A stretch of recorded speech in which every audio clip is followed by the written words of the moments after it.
මං අද වීඩියෝ එකෙන් අරන් එන්නේ බලර්ලෝසයේ ඉන්න බලවත්ම ජීවියා ඒලියන් එක්ස් ගැන. අපිව තවම සබ්ස්ක්‍රයිබ් කරලා නැත්නම් අපිව සබ්ස්ක්‍රයිබ් කරලා අපිත් එක්ක සෙට් වෙලා ඉන්න.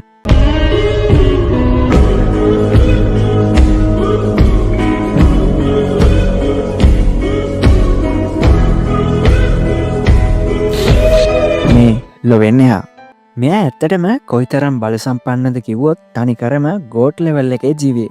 හැබැයි කරුමෙට මෙයාගේ පොඩි දුර්වලතා නිසා බෙන්ට මෙයාව හැමතිස්සෙම පාවිච්චි කරන්න වගේම කැමති විදිහට පාවිච්චි කරන්නත් අමාරුයි. මම ඉස්සෙල්ලම කවුද මේ ඒලියන් එක්ස්, මෙයාගේ හැකියාවන් මොනවද කියලා කතා කරලම ඇයි මේ විදිහට මෙයාව අවශ්‍ය විදිහට පාවිච්චි කරන්න අමාරු කියන කාරණාවත් කියන්නම්. මුලින්ම අපි බැලුවොත් බෙන් මෙයාගේ තියෙන අනිත් පිටසක්වල ජීවීන්ට සාපේක්ෂව අද්විතීය හැකියාව නිසාම විශේෂ කරලා මෙයාට ඒලියන් එක්ස් කිව්වත් ඇත්තට මෙයාගේ වර්ගයේ ජීවින්න හඳුන්වන්නේ සෙලෙස්ටියන් සේපියන් කියලා. මෙයාලා වසර මිලියන ගාණක් වයසයි.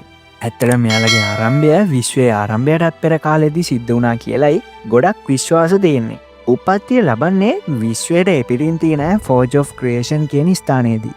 මතකනේ බෙන්ටෙන් අල්ටිමේට් ඒලියන් සීසන් 2 එකේ අවසානයේදී මැප් ඔෆ් ඉන්ෆිනිටි එක නිර්මාණය කරගන්න අල්ටිමේට් ඇග්‍රගෝට පුළුවන් වෙනවා මේ ෆෝජ් ඔෆ් ක්‍රියේෂන් කියන තැනට යන්න.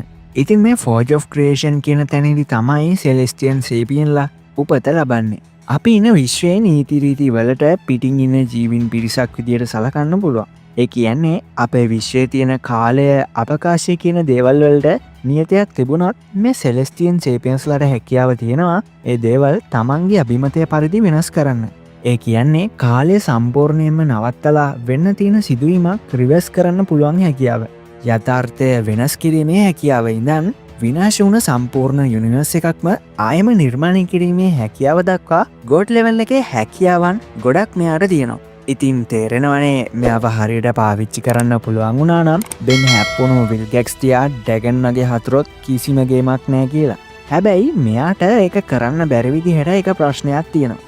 සමහර විට මේක සෙලෙස්ටියන් සේපියන් කෙනෙක්ට ලැබෙන අතිවිශාල බලය නරක කෙනෙක් අතර පත් වුණොත් මුළු විශ්වයම විශාල අනතුරක වැටෙන්න පුළුවන් නිසා ඇතිවුණු දෙයක් විදිහට සලකන්නත් පුළුවන්. ඒ දුර්වලකම නිසා තමයි මේ වැඩුණු සෑම සෙලෙස්ටියන් සේපියන් කෙනෙක්ගේ මනස ඇතුලේ තියෙන්නේ එකිනෙකට හාත්පසින්ම වෙනස් අදහස් දරන පර්සනැලිටිස් දෙක. මේ දෙක තමයි සෙරීන සහ බෙලිගස් කියන්නේ. ඉතින් සෙරීනගෙන් අනුකම්පාව, ආදරය, දයාව නිරූපණය වෙද්දී බෙලිගස්ගෙන් නිරූපණය වෙන්නේ කෝපය, අනුකම්පා විරහිත ස්වභාවය.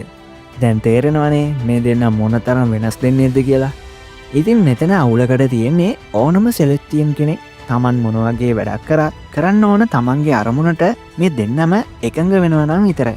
සරලවම කිව්වොත් ඒලියන් එක්ස්ගෙන් පව එකක් ගන්නවා නම් අනිවාර්යෙන්ම බෙලිගසුයි සෙරීනයි කැමති වෙන්නම ඕනේ. හැබැයි මේ සෙරීන සහ බෙලිගස් දෙන්න යම් දෙයකට එකම විදිහකට එකඟ කරගන්න එක ටිකක් නෙමෙයි, පට්ට අමාරු වැඩක්. මේ දෙන්න එකිනෙකාට හාත්පසින්ම විරුද්ධ විදිහට හිතන හින්දා. ඉතින් මේ දෙන්නාව එකඟ කරගන්න හේතුව ඉදිරිපත් කරන කෙනාව තමයි තුන්වෙනි පර්සනැලිටි එක විදිහට සැලකෙන්නේ. ඒක හඳුන්වන්නේ වොයිස් ඔෆ් රීසන් කියලා. බෙන් එක අවස්ථාවකදී ඒලියන් එක්ස් බවට පත් වුණොත් එයා තමයි මේ වොයිස් ඔෆ් රීසන් වෙන්නේ. ඉතින් සෙරීන සහ බෙලිගස් කියන්නේ සීමා රහිත වයසක් තියෙන පර්සනැලිටි දෙකක් නිසා එයාලට තමන් දෙයකට එකඟ වෙන්න ගත කරන කාලය ගැන ප්‍රශ්නයක් නෑ. එයාලම කියන විදිහට එයාලා සාමාන්‍යයෙන් දෙයකට එකඟ වෙන්න නම් අවුරුදු 100 ගාණක් හෝ මිලියන ගාණක් ගන්න පුළුවන්. හැබැයි බෙන්ට ඉතින් එච්චර කල් මේ දෙන්නත් එක්ක වාද කර ඉන්න බෑනේ. අන්න ඒ හින්දා තමයි බෙන් ඒලියන් ෆෝස් එකේ එක එපිසෝඩ් එකකදී අර ගම් වතුරක් නවත්තන්නේ ඒලියන් එක්ස්ලා යන්තම් ගේමක් ගහලා. අන්න එතනදී පර්සනැලිටි තුනම එකඟ කරගෙන ආයම බෙන් බවට පත් වුණාට ආයි කිසිම දවසක ඒලියන් එක්ස් ඉදිරියට හැරෙන්නේ කියලා දිවුරලා කිව්වා. ඊට පස්සේ හදිසියෙවත් මෙයා ඒලියන් එක්ස් වුණොත් මල ජංජාලයක් එන්න පුළුවන් නිසාම කෙවින් ඒලියන් එක්ස්ගේ DNA ලොක් වෙන විදිහට බලර්ලෝසෝ රීප්‍රෝග්‍රෑම් කරලා ඒක අන්ලොක් කරන්න යතුරු දෙකක් හදනවා. ඒ යතුරු දෙක ග්වෙන් සහ කෙවින් ළඟ තියාගන්නේ මොකක් හරි විදිහකින් ඒලියන් එක්ස් නොවි බැරිම අවස්ථාවකදී වුණත් තුන්දෙනාගේම එකඟතාවයක් නැතුව ඒලියන් එක්ස් විදිහට හැරෙන්න බැරි විදිහට. ඒකත් නිකං සේරීන බෙලිකස් දෙන්නම එකඟ කරගත්තා වගේ තමයි ඉතින්. ඉතින් කෝමහරි ඊළඟට බෙන්ට ඒලියනෙක්ස් නොවී බැරි අවස්ථාවක් උදාවෙන්නේ මම උඩ කියපු අල්ටිමේට් ඇග්‍රකෝවිසින් ෆෝජ් of ක්‍රියේෂන් හොයාගෙන යන අවස්ථාවේදී. ඒකෙදී ඇග්‍රකෝගේ අරමුණ වෙන්නේ ෆෝජ් of ක්‍රියේෂන් එකේදී අලුතෙන්ම උපදින්න ඉන්න සෙලස්ටියන් සේපියන් ලදරු එක්ක හොයාගෙන එයාගේ සම්පූර්ණ බලයම තමන්ට අවශෝෂණය කරගෙන පාලනය කළ නොහැකි ජීවියෙක් වෙන්න. මෙයා ඒකට ලදරු සෙලස්ටියන් සේපියන් කෙනෙක්වම තෝරගන්නේ හේතුවක් ඇතුව. ඒ හේතුව තමයි මේ ලදරු සෙලස්ටියන් සේපියන් කෙනෙක්ගේ මම කලින් කියපු සේරීන සහ බෙලිකස් කියන පර්සනල්ටි දෙක වර්තනය වෙලා නොතිබීම. ඉතින් ඒ හින්දා ඒ වගේ කෙනෙක්ගේ බලය අවශෝෂණය කරගත්තාම මොනම වෙලාවකවත් ඇග්‍රකෝ ගන්න තීරණයකට බලපෑම් කරන්න අර පර්සනල්ටිස් දෙකට හැකියාවක් නෑ. ඒ නිසා තමන්ගේ අති විශාල බලය යොදවලා හිතුන දේ කරන්න ඇග්‍රකෝට අවස්ථාව ලැබෙනවා. හැබැයි වාසනාවකට මේ වැඩේ සාර්ථක කරගන්න බෙන් ඇතුළු සෙට් එකෙන් ඉඩක් ලැබෙන්නේ නෑ.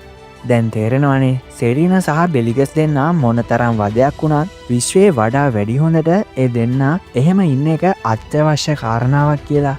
මේ විදිහට එකඟතාවයකට ආවොත් තමන්ට අවශ්‍ය ඕනන් දෙයක් කරන්න සෙලස්ටියන් සේපියන් කෙනෙක්ට පුළුවන්. ඔම්නිවස් වගේ කතාවලදී අපිට බලාගන්න පුළුවන් බෙන් අනික් පර්සනල්ටි දෙක එක්ක ටිකෙන් ටික සහයෝගයෙන් කටයුතු කරලා එයාට අවශ්‍ය යහපත් අරමුණ ඉටු කරගත්ත විදිය.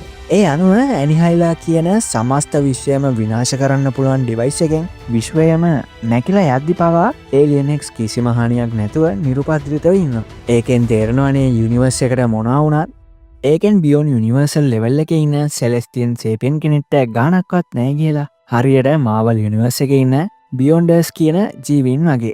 කාලය අවකාශය යථාර්ථය තමාට අවශ්‍ය ආකාරයට වෙනස් කිරීමේ හැකියාවට අමතරව තව සෙලස්ටියන් සේපියන් කෙනෙක්ව සම්පූර්ණයෙන්ම අවශෝෂණය කරගන්න පුළුවන් බ්ලැක් හෝල් නිර්මාණය කිරීම ප්‍රයිපියෝටෝසියන් ඩී වගේ අධික ශක්තියකින් යුක්තව කිරණ පිට කරලා පහර දෙන්න පුළුවන් ජීවින්ගේ ප්‍රහාරවලට කිසිම ප්‍රශ්නයක් නැතුව මෝන දෙන්න ඕනම දෙයක් කරහා විනිවිද දකින්න කුඩා කොටසකින් වුණත් සම්පූර්ණයෙන්ම නැවත රීජෙනරේට් වෙන්න වගේම තමන්ට අවශ්‍ය ඕනම ස්වරූපයකට හෝ ප්‍රමාණයකට පත්වෙන්න මෙයාට පුළුවන්. සරලවම කිව්වොත් මෙයාට කරන්න බැරි දෙයක් නෑ.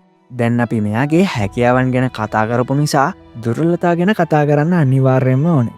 මෙයාට තියෙන දුර්වලතා තමයි මම කලින් කියපු පර්සනල්ටි තුනේ ප්‍රශ්නය. මොන ජාතියේ වැඩෙක් වුණත් මේ තුනම එකඟ නැත්තං වෙලිකැටයක්වත් හොලවන්න මෙයාලට අවසර නෑ. ඊළඟට මෙයාට තර්ජනයක් වෙන ජීවින් විශේෂයන් තමයි අනි ජීවින්ගේ බලයන් අවශෝෂණය කිරීමේ හැකියාවත් තියෙන ඔස්මෝසියන්ස්ලා. උදාහරණයක් විදියට ඇග්‍රගෝ කෙවින් ලැඩ්ල වගේ. ඒ වගේම ඩාක්ස්ටාවගේ අයත් මේ සෙලස්ටියන් සේපියන් කෙනෙක්ගේ බලය අවශෝෂණය කරගෙන ගෝට් ලෙවල් එකට එන්න හැකියාව තියෙනවා. ඊට අමතරව සෙලස්ටියන් සේපියන් කෙනෙක් කරන දෙයක් තව සෙලස්ටියන් සේපියන් කෙනෙක්ට නැති කරලා දාන්න පුළුවන්. තව බෙන්ගේ මේලියන් කෙනෙක් වන කෑම බට්ට අර අහුවෙන හැමදේම බඩට දාගෙන ඒක ආපස්සට ඒජි බ්ලාස්ටයක් විදිට පිට කරන්නේ. අන්න ඒවගේ කෙනෙක්ට මෙයාව ගිලල දාන්න පුළුවන් සහ නෙමුහිනා කියන සුරංගනාවියක් වගේ ජීවියගේ ස්ලීපින් ඩස්ටකටත් මෙයාට බලපෑම් කරන්න පුළුවන්. අවසාන වශයෙන් මං කලින් කතා කරපු ටෝපික්ට මෙයාව බය කරන්න පුළුවන් සහ මැජික් බලයන් මගින් මෙයාට හානි කිරීමේ සහ ඇතැම්බිට මෙයාගේ බලයන් ලොක් කිරීමේ හැකියාවක් තියෙනවා. ඉතින් යාළුවනේ ඔන්න ඔය කාරණාටික තමයි මේ බලවර්ලෝසේ ඉන්න බලවත්ම ජීවියා ගැන කියන්න තියෙන්නේ. මෙයාට තියෙන අතිවිශාල බලයන් නිසා බෙන් මෙයාව පාවිච්චි කරන්නේ බැරිම අවස්ථාවන් වලදී විතරයි. ඒ හින්දා හරිම සුළු අවස්ථාවන් කීපයක් විතරයි අපිට මෙයාව බලාගන්න පුළුවන් වුණේ. ඉතින් ඒලියනෙක්ස් ගැන අලුත් දෙයක් ඔයාලා දැනගන්න ඇති කියලා හිතනවා. ඉතින් අපිව තවම සබස්ක්‍රයිබ් කරලා නැත්නම් මේ වීඩියෝ එකට ලයික් එකක් දාලා අපිව සබස්ක්‍රයිබ් කරලා ඒලියනෙක්ස් ගැන දැනගන්න කැමති ඔයාලගේ යාළුවා අතරේ මේ වීඩියෝ එක ෂෙයා කරන්න අමතක කරන්න එපා. එහෙනම් තවත් දවසක තවත් මේ වගේම සුපිරිම ඒලියන් කෙනෙක්ගෙන් අපි ඊළඟ වීඩියෝවෙන් ඉක්මනින් හම්බ වෙමු. එහෙනම් අදට ගිහිල්ලා එන්නම්. ජය වේවා.